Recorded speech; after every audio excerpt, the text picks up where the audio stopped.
So, for those of you who are not familiar with me or my work, my name is Tisha Hillman, and I am an attorney in Maryland. I have been an attorney for the last 12, going on 13 years.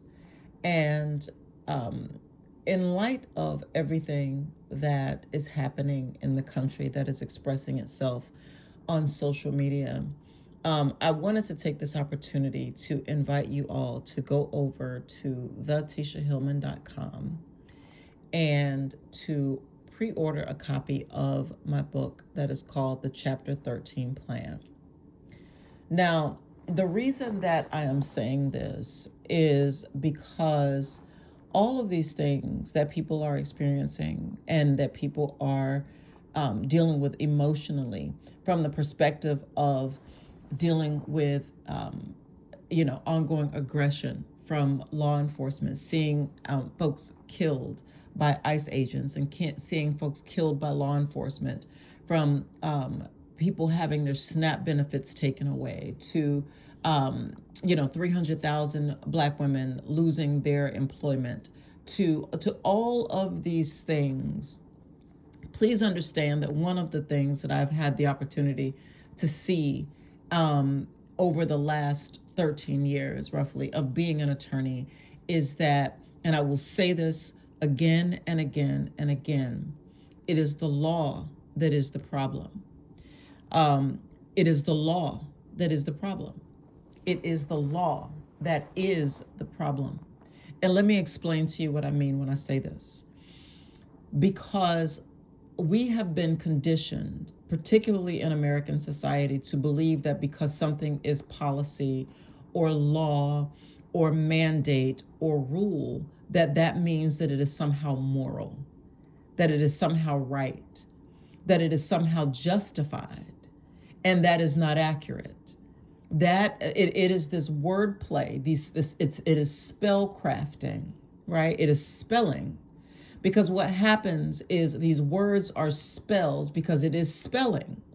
So because you call something a policy or a law or a mandate, and then you use the force of law to then back it up, in the minds and the consciousness of people, what that does is that creates and gives it an air of legitimacy, right?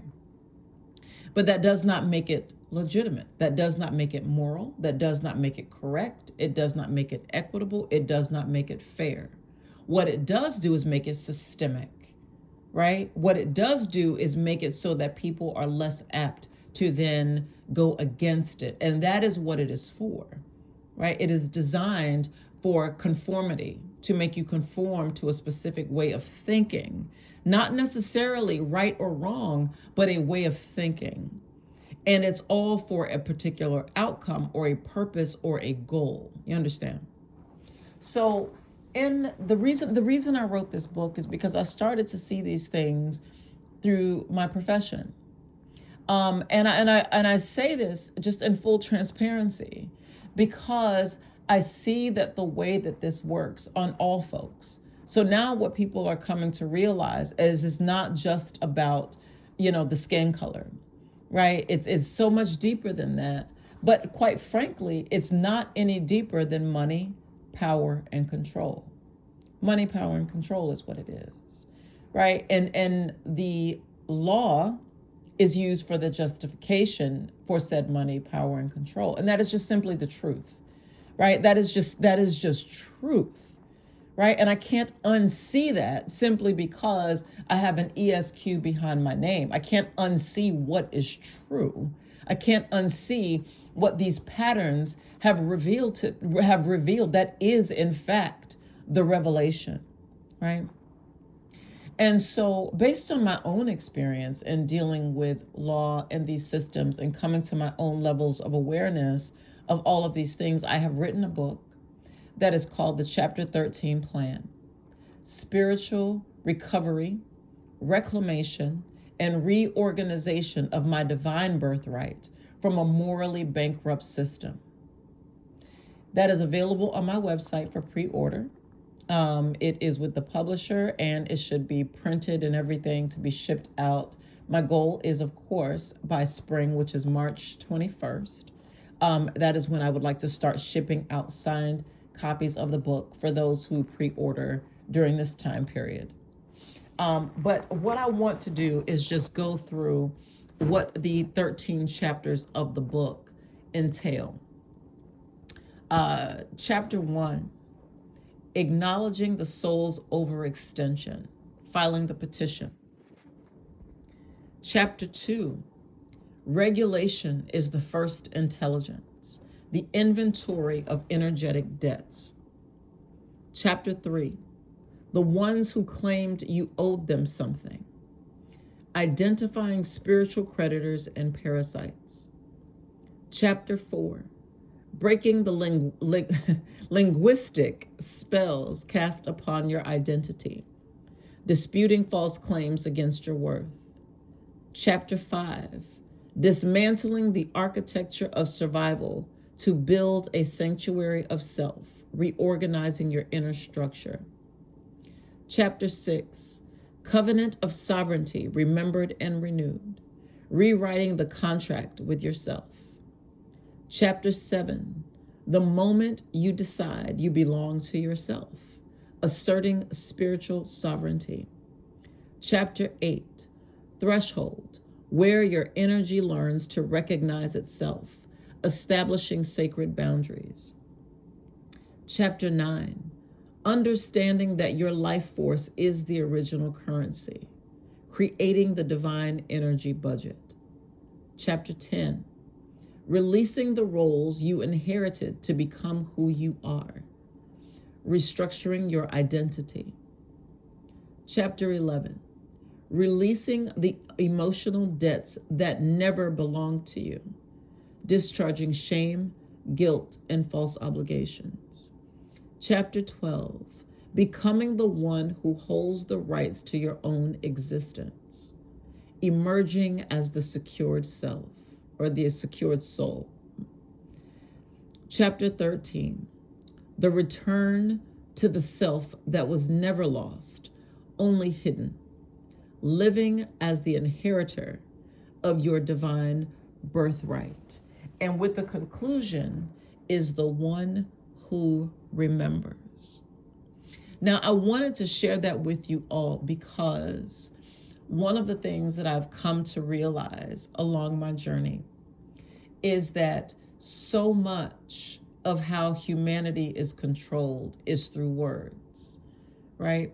It is through words. These words are sentences that then cast you into prisons or prisms, right?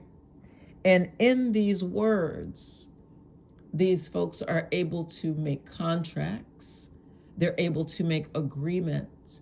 And again, all of this is not to say that you are, this is not to paint anyone in the light of quote unquote being a victim if that is not the label or title that they ascribe to themselves. But what it is to say is that when we give someone else the authority and the permission to speak, right, over our life, to prophesy over our life, we are giving them the permission and the authority to cast spells by spelling over our existence. And that is in fact what this book is all about, is breaking down the etymology of words. And then when you put these words together, you come to realize that a lot of these things that were put together were not put together for your benefit, quite frankly, to the contrary. To the contrary.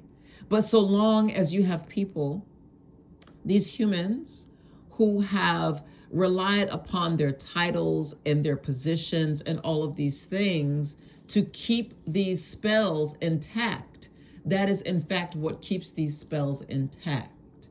And so it is about breaking the spell, breaking the spelling, breaking down the words, breaking down all of these things so that you fully understand and appreciate what is happening, and that you stop casting these spells upon yourself and you realize who you actually are as the one who has the authority to be able to speak life or death or whatever have you over your own reality, and stop electing or giving electricity or giving energy to beings that would otherwise use your power to oppress, to subjugate, and to otherwise to devalue your entire existence.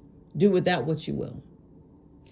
But I share this with you all because this has been an unraveling for me, having going through this process as an attorney and learning and seeing and appreciating the language and appreciating the tools of my craft that are words for what they are, and to let you know that you are so much more powerful than you actually give your credit. You give yourself credit for.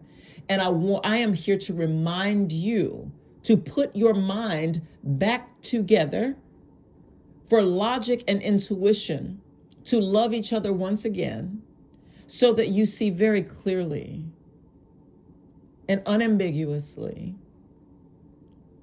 the power that you wield.